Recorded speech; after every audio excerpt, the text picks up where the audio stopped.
You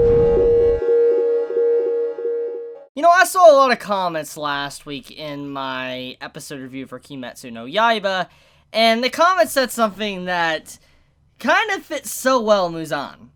He is a smooth criminal, aka he really reminds a lot of people of Michael Jackson. And I'm just like, now that people say that, I can't unsee it. Like, his overall fashion design, everything about him, to his hat, clothing, and all that, just the way he walks, he does remind me of that. And I'm just like, that's pretty cool. I wonder if that was intentional, or if it was just, obviously just, you know, I guess it happened on accident. I don't really know, but it is really interesting to think about. But anyways, though, let's get right into it.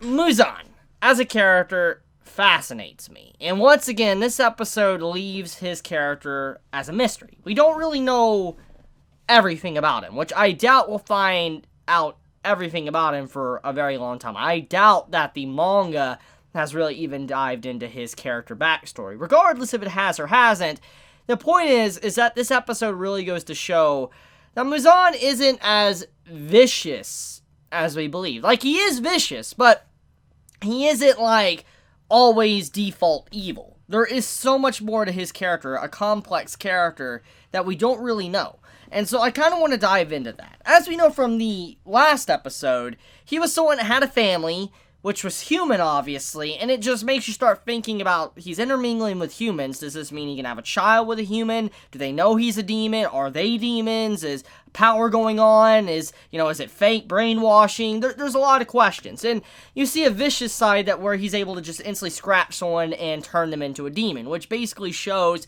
that, yes, he is indeed the originator of all the demons.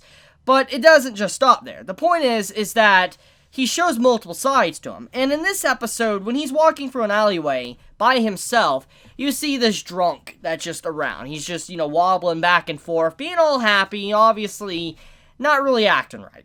And because of him being drunk, he gets in the way of Muzan. And Muzan's basically like, my bad, and continues to move forward. He ignores the man after the man did something very rude. Like, the drunk man ran into Muzan, and Muzan, obviously, we know how powerful he is, could instantly just flip that man out of existence. We even saw that in this episode. But he was going to let the man go. He's like, man, drunk, not worth it. And he was just going to continue walking on by. But then the man kept pressuring, not being really smart and reading the situation because of everything. And eventually, done. He was just thrown into the wall, done. And it showed the power of Muzan. That was one thing that was really going to show, is that Muzan has a lot of power. He is incredibly powerful to where a normal human being will instantly die. Like, you cannot fight that monster. That's just how strong he is. But there's more significance there. It showed that Muzan won't attack someone just because you slightly insulted him. Like, for instance, if you actually run into him, bump into him and all that, he's not going to end you. Because maybe you accidentally did it, and, he's willing to just move on. He's not going to let little things, petty things, really get in his way and control or ruin his day. That was definitely something we learned very quickly from that one little exchange. But then we see the next part of that. When the others start calling him how he looks very pale. He looks very pale, he looks like he's gonna die, etc., his eyes and all that. He starts talking and gets very angry. You see Muzan, just his overall demeanor changes, which starts making you wonder, why? Why would he instantly start getting very angry?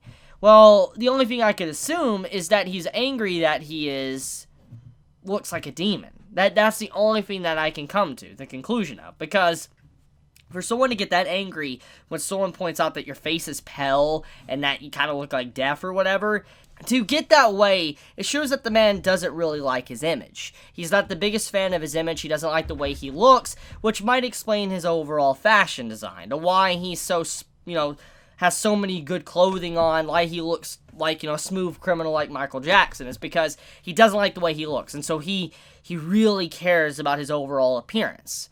And so seeing that moment, it meant a lot, and it definitely probably holds a lot more significance than I can probably realize, but I think he probably just doesn't like the way he looks, maybe as a demon, which starts making you wonder, if he is the first demon, how did he become the first demon?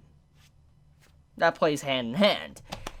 obviously, as I've been saying for a while, like I said, I feel like there's more to this story than just demons being default bad. And this episode really goes to show that, is that we meet two demons in this episode that are not actually bad. They are technically good.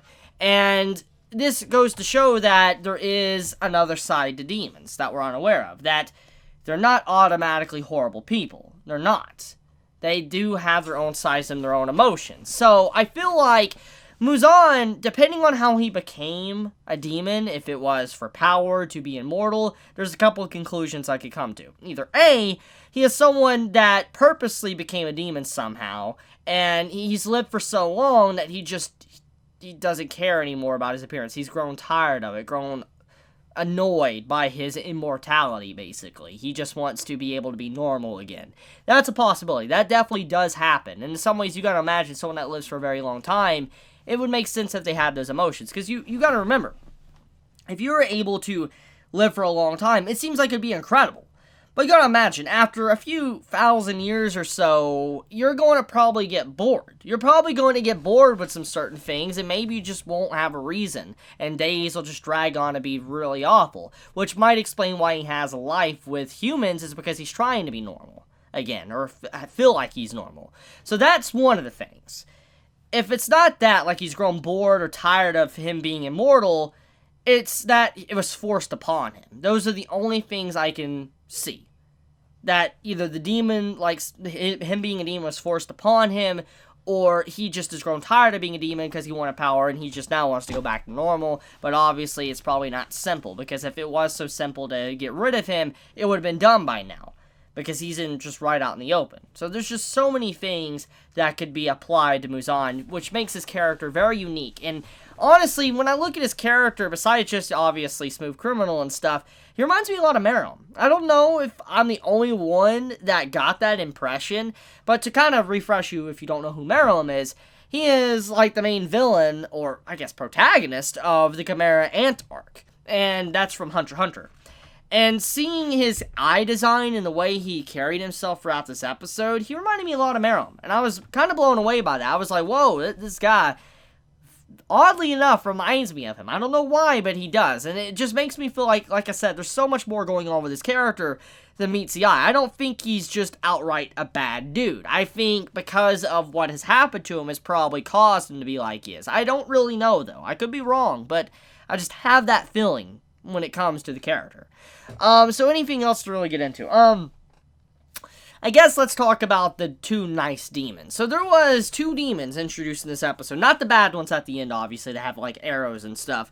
But there was two demons that Tanjiro meets that are actually nice. They are really nice, and they're willing to interact with Tanjiro and help him out on his journey, to help him find an answer to fixing his sister Nezuko and curing, being a demon.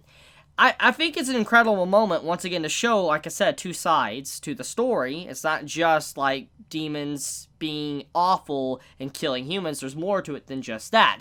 And finding out kind of a little bit of the history of these demons is fascinating. We come to find out that the female demon, she has lived for a very long time, like 200 plus years at least. And she has created her own demon, which is the boy that follows her around, which is fascinating because, from what has been established, only Muzan is able to do this. So for her to be able to do that, there's a couple of things that come to mind. Either A, you have to be a demon that's just lived for a very, very long time, like very long time, to be able to create more demons, or you have to be someone that just has an ability like that, to be lucky to have an ability that can do stuff. And that probably could be the option why she's able to create another demon, and why she's able to alter herself to where she doesn't need as much blood to survive. And that's the good part about this. If she's able to do something like that, it makes you wonder if she's able to do this for Nezuko. Like, so far Nezuko, she's very different. She doesn't crave blood. Yes, she's been brainwashed a little bit by the sensei, but it doesn't change the fact, though, that she's still not craving any blood. There doesn't seem to be a major curse from Muzan. And so we know that most likely a lot of blood has been given to her after what we saw in this episode, what happened to the female, and how too much blood was given to her and she broke down. So it basically states that Nezuko is special. She's a very special individual, which plays in line with how maybe Tanjiro's family was targeted purposely by Muzan because they're dangerous to him or something, but for her to be able to survive that, I'm assuming a lot of blood, to be at the point to where she doesn't need to feed, says a lot. And for the female demon to actually want to study Nezuko makes sense. Like, if she could study her blood and see why she is like she is, it might explain how other demons could be like her and actually kind of be free, act more like their human self. So there's some interesting development within this episode, kind of revealing the objective of this series, expanding upon it. See, most shonen, it's all about being the Pirate King, or the Hokage, or, just different objectives. You get my point. And the Demon Slayer, this series, its objective has always been to cure Nezuko. Okay, and in turn, it goes hand in hand with defeating Muzan, I'm assuming, and finding out more about him. But this episode expands upon it, saying that it's not just Nezuko that could potentially be fixed and healed. Other demons, other people that have suffered by the hands of Muzan could be fixed and cured and turned back into being human once again. And I feel like that is kind of where the story is going now. It expanded upon the objective. It's not just Nezuko, it's all of the demons. So I like the story of where it's going and how the writer is taking it. It's really making me more invested in what will happen next. Which, by the way, let's talk about the new villains that were introduced at the end of this episode. Overall, I think that they're going to be very powerful, but once again, I don't think that they're going to be too ridiculous that Tanjiro is not going to be able to take them down. I do think he's going to probably struggle. I do think that he's going to require the help probably of those other demons that's with him, and also Nezuko, but I do think that in the end, he's obviously going to be able to take them down.